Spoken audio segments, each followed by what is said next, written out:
Ең бірінші самсамызға қамыр дайындап аламыз. Мына жерде 500 грамм ұн, 150 грамм су және 150 грамм жылы сүт болу керек. Негізі сумен, таза сумен илесеңіздер де болады, и таза сүтпен илесеңіздер де болады. Просто сүтпен илеген кезінде қамырымыз кішкене қытырлақ болып шығады.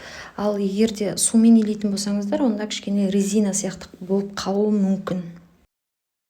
Жарты шай қасық тұз қосып, жақсылап ерігенше араластырып аламыз. Ұнымызға құйып, жұмсақ қамыр илейтін боламыз. Әбден иін қандырып 5 минутта илейміз. Міне осындай жұмсақ қамыр шығады. Бірақ қатты андай жұмсақ емес, қатты да емес, орташа болу керек. Енді міндетті түрде осындай маечка немесе салафанға салып 15 минутқа қойып қоямыз. Қамырымызға 15 минуттай өтті. Енді қайтадан иін қандырып илеп, тағы да 10 минутқа қойып қоямыз. Сол кезде қамырларыңыз жақсы тынып, яғни жайған кезде біркелкі теп-тегіс болады. Қамырымыз 10 минут өтті, әбден тыңды. Енді тең екіге бөліп жаятын боламыз. Қамырымызды жаймас бұрын 150 грамм дүкеннің сары майын ертіп аламыз. Қатты май ыстық болмау керек, яғни еру керек.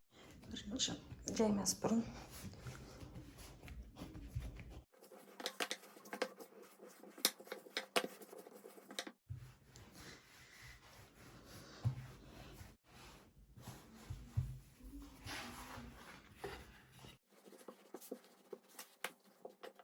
Міне осындай жұқалықта қамырымызды жайып аламыз да, еріген сары майымызбен жақсылап жан-жағына жеткізіп, майлап шығамыз.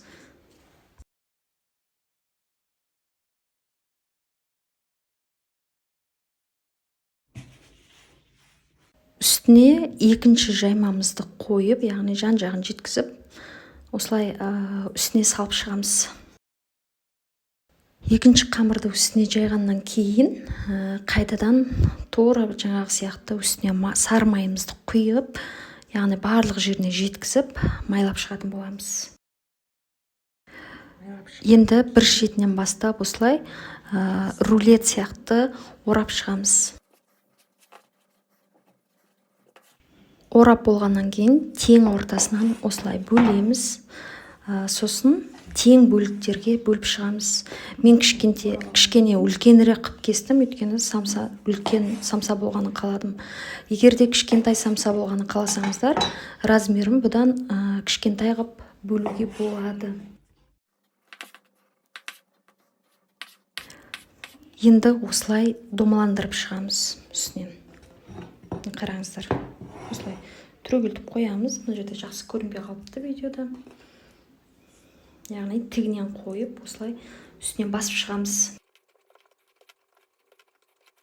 Осылай домаландырып болғаннан кейін холодильникке 2 сағат немесе морозильникке 1 сағат қойып аламыз.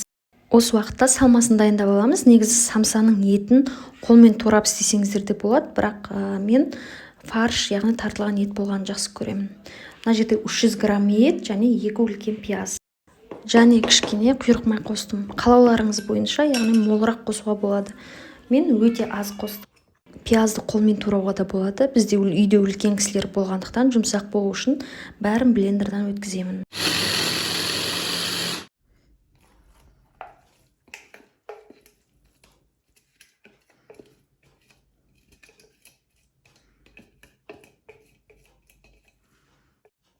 Дәміне қарай қарабұрыш, мен жарты шай қасық салдым, және 1 шай қасық тұз, яғни 1 шай қасық қатты толмау керек.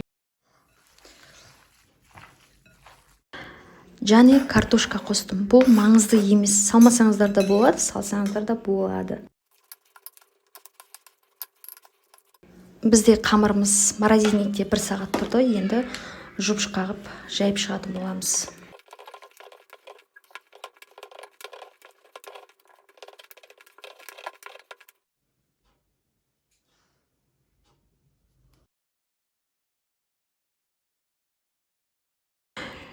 самсаны түйген кезде, яғни шеттерін жақсылап жабыстырамыз. Себебі төңкерген кезінде, пешке пісірген кезде астынан су шығып, яғни сорпасы ағып кетпеу керек. Сондықтан жақсылап қысыңыздар.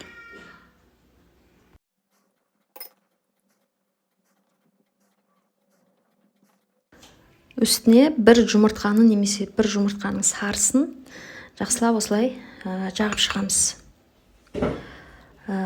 Самсамыздың үстіне кез келген дәнет сеуге болады. Күнжіт, үйде не бар, соны сепсеңіздер болады. Мен мак сеуіп шықтым. 170 градус қызып тұрған пеште қызарғанша пісіреміз. Міне осымен самсамыз дайын. Өте керемет, кәдімгі қытырлақ, қатпарлы болып шығады.